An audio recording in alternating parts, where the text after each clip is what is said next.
Hello everyone, welcome to another Rick's Picks. Today I'm going to be doing my review of the Todd McFarlane's toy figure Eddie from the Iron Maiden album The Trooper. So what I'm going to do is I'm going to take a look at the figure and packaging, then I'm going to take a look at the figure and his accessories, and then I'm going to give you my thoughts on them. And just remember, if you do like this video, go ahead and check out my music and other music related playlists and hit that like, share, and subscribe. They're all small clicks for you, but it really helps this channel grow. So without any further ado, let's get to the review.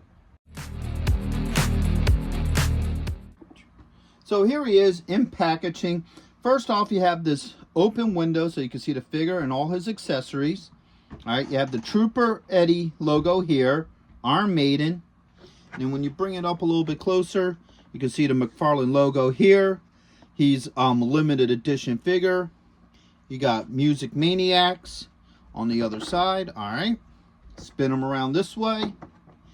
You get this nice card back. You see the Trooper poster that this figure is designed off of. You know, limited edition, Music Maniacs, metal, and then you get your legal underneath. So with all that being said, let's open him up and see what he's about. If you're going to be in the Philadelphia area from September 7th and 8th, then you got to check out RetroCon 2024 at the Philadelphia Expo Center. They have lots of great tables and vendors selling all sorts of retro action figures and collectibles. Plus, they have guests, arcade games, contests, panels, and much, much more. In honor of 40 years of Transformers, they will have a 40-year anniversary display stand that you could take pictures with. Special guests will be including Anson Williams, who played Potsy in Happy Days, Don Moss, who played Ralph from Happy Days and also played Eric from Dungeons & Dragons, the cartoon. Actor Lee Majors will also be there, best known for playing the $6 Million Man and the Fall Guy. He was also in Ash vs. the Evil Dead and The Night the Reindeer Died. So not only do they have the $6 Million Man, but they also have Lindsay Wagner, the Bionic Woman. Greetings, Starfighter! Lance Guest will also be appearing, best known as starring in the movie The Last Starfighter, and also appearing in both Halloween 2 and Jaws the Revenge. And right next to him will also be Catherine Mary Stewart, best known for The Last Starfighter and also known for Night of the Comet and Weekend at Bernie's. Voice actor Michael Bell will also be there, known for being the voice of Duke, Prowl, and other iconic 80s characters.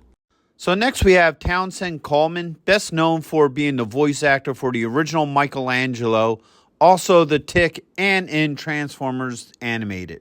The tag team wrestling sensation, the Nasty Boys, will also be there. And after RetroCon, head on over to Arnold's where you can see the rock band Cybernetic Spree. Hurry up and get your tickets now because they sell out quick.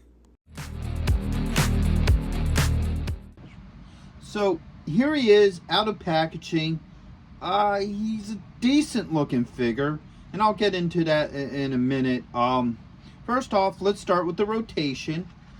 So you have this side here. All right, you got the back. You have this side. And then you have the front. Now, the nice thing is he does come with a stand. All right. So I have him on his own personal stand. But let's look at him closely. All right. And the reason why I say he's a decent figure and not a great looking figure is I don't like the paint job to him for the most part, all right? Now, first off, let's look at what I do like about him. So the head sculpt. I love the head sculpt. I love the paint job to the head. The head looks really nice. A lot of good detail. And even the hands. All right, so if you look at the hands, they got some really good coloring to them, all right? But that's as far as it goes. I mean, look at his outfit. It's just very basic looking. Okay? Even the ripped shoulder, there's like no wash in there. There's nothing to it. His pants, I mean, you got a little bit of mud here. The boots actually look kind of nice. I like how they did the boots. But the pants are very shiny. There's no look of real detail to them. And that's my issue with this figure is he, like, some points look great. The head, the hands, and the boots look great. But like the rest of this is just basic and boring. You know, they're just very average paint job.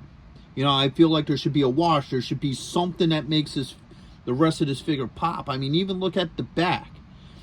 It just looks very basic. And now, if it was just some company, you know, other than McFarland Toys, I would have been a little bit more all right with this. But the problem is, you know, I grew up in the 90s, early 2000s, and I remember when the McFarland Toys were really big, and they had the Iron Maiden figures then. And those figures popped. They looked like the album covers, like you had Stranger in a Strange Land, Phantom of the Opera, Life After Death. You know, there was a whole bunch of them. And they looked really cool, really well detailed. So when you see something like that, then you see this figure, you know, you're kind of like a little lackluster. You know, so let's start getting into his points of articulation. So first off, his head does move. You have a shoulder joint, an elbow joint with a wrist joint. All right. You do have a torso joint. All right. Get him off his stand here. You have a thigh joint. You have a knee joint. And that's about it. That's all your points of articulation.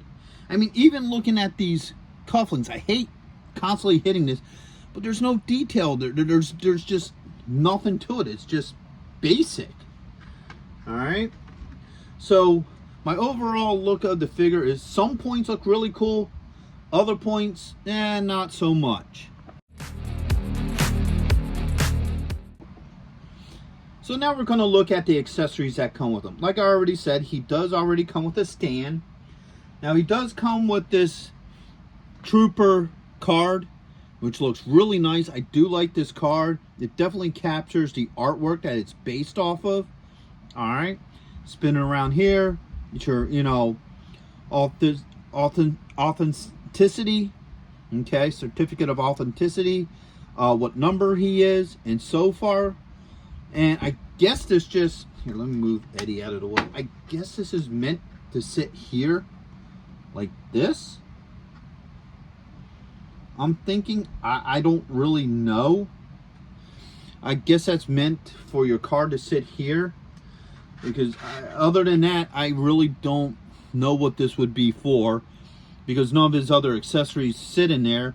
And as we looked at with the box doesn't show the figure or his accessories, so you don't really know what this is meant for. Like I said, the only thing I can think of is that the card sits in there kind of half-assed. Okay, and then you put him back on the stand here. All right, there we go. All right, so he's back on the stand. I'm gonna move the card. I don't even think that belongs there. So next up is his backpack, and once again, there's no detail to this. It's just blue plastic. I mean, they could have painted up the straps. They could have put, you know, color in there, maybe a brass color to match his belt buckle and, you know, buttons, but there's nothing to it. All right, you got the iconic, you know, ripped Union Jack on the end of a spear. All right, and they throw a little bit of mud on there, but the staff itself is pretty basic. All right, he also comes with a sword. All right, the sword don't look too bad. So let's see how well all this works with him. So first off, he has a hole in the back for the backpack. Fits on really well. I don't have any issues with that fitting on him. All right, let's try the sword. Okay. All right, so the sword does fit. All right, so he holds on to the sword pretty well. And last but not least, the Union Jack. All right, so there you go. He has all the accessories in his hands. All right, and he doesn't have any real style to him, you know, so everything fits in pretty well in his hands. So my final thoughts on this figure is that he is okay. There's some things I do like about him. Like I said earlier, the head sculpt looks really nice. I do like the head sculpt, the hands and the boots. All his joints move very well. You know, I don't have any issues with the joints. And all his accessories fit on him pretty good. And that's the good points of him. The bad points is he's just basic. You know, I mean, he just has a, you know, the rest of his paint job is just very, lack of a better term, boring for a McFarland figure. You know, and that's the key words there, McFarland figure. Because, like I said earlier, back in the day, McFarland figures were a lot cooler looking. Like all the old Iron Maiden stuff was a lot cooler looking. And this is just basic, none of his, you know, I have a higher expectation because it's a McFarland toy, because I remember what it was. You know, he has no real sense of style to him. Like, you can't even really get him into the position that he is on the artwork.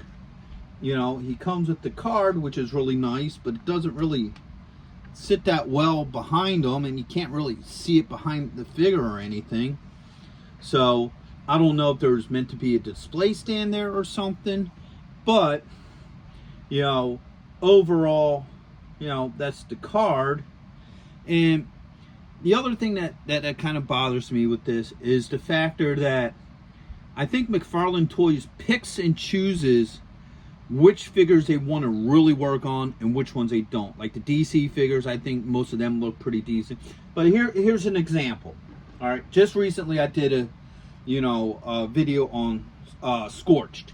Now look at this figure opposed to that figure. All right, look at the sense of style and detail that this figure has opposed to this. You know, you can see how the colors are a lot more vibrant. They suit her better opposed to his colors, where he's just standing straight up. She kind of has a little bit of a pose to her. And then the weapons. Look how nicely stylized this is. You know, you got a wash on it. You know, where you don't need a wash, it still looks pretty cool. And the same with this.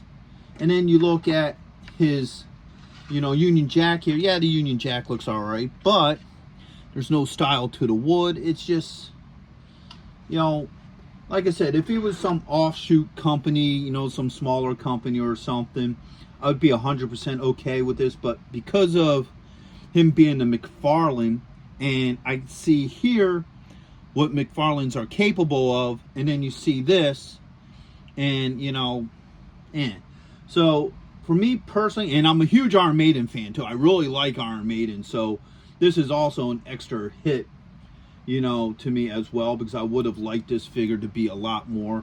But if you're a diehard Maiden fan, then you would probably want to get them just to have with the rest of your Maiden gear. If you're not a real big Iron Maiden fan, you may want them, but, you know, I hate to say it, there's better Iron Maiden figures out there. So with that being said, I hope you guys did like this review. If you did, go ahead and check out my music memorabilia and other stuff playlist, and hit that like, share, and subscribe. They're all small clicks for you, but it really helps this channel grow. So until the next one, late.